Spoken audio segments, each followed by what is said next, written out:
il y a beaucoup de compliments, mais mérités, parce que Cédric, il a un florilège technique. Peut-être pour les gens qui ne connaissent pas le rugby, il est capable d'avoir plusieurs registres techniques dans son jeu. C'est assez rare à très haut niveau. On va faire un petit florilège avec vous avec l'aide d'une palette.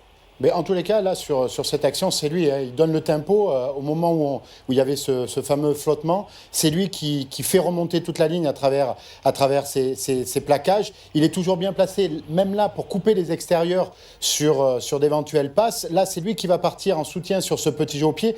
Il aurait pu prendre le ballon et aller en touche, mais dans son envie de continuer et d'apporter des solutions, il prend le ballon, il se couche et il trouve Brice Dulin. Et là, là, il va avoir une défense type handball, basket, il va se mettre entre deux pour éviter la connexion entre deux joueurs italiens. Donc quand il plaque, il arrive à se remettre debout. Et là, c'est l'action où il va y avoir l'essai. Il est en train d'anticiper. Alors, il faut vous dire que toute cette action, elle est travaillée en entraînement, c'est répété, mais il sait exactement, avec son regard, où il va mettre le ballon. Gaël Fickou va marquer cet essai sans aucune pression. Mais ça vient d'où ? Ça vient que Teddy Thomas, il est dans le fermé, il va obliger l'ailier et le neuf italien de rester dans le fermé. On voit Gaël Fickou et Jalibert en position de sprint. Et Antoine Dupont, par sa course, sa technique et son sens du jeu, va déposer ce ballon dans la bonne zone. Et ça, c'est toute la technique individuelle mise au service du collectif, cher à Pierrot Villepro.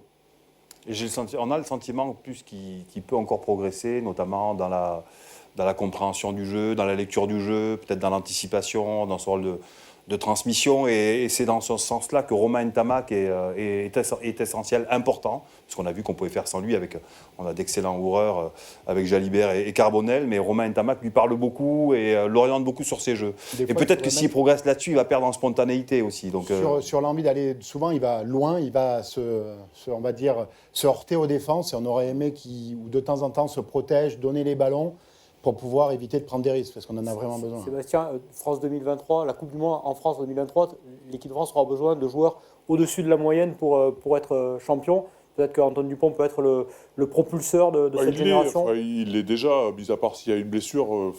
Antoine Dupont sera le leader de jeu, c'est certain. Voilà, avec certainement Romain Ntamak ou peut-être Jalibert. On verra comment le rôle de 10 sera réparti. Mais voilà, on a besoin de grands joueurs comme ça. On a besoin c'est fou, on en parle.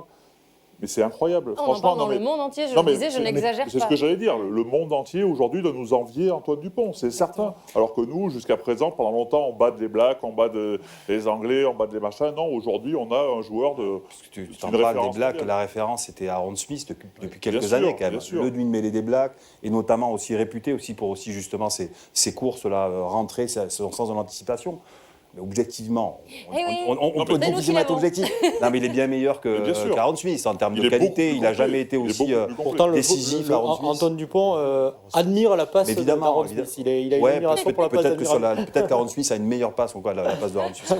C'est exceptionnel, mais bon. C'est nous qui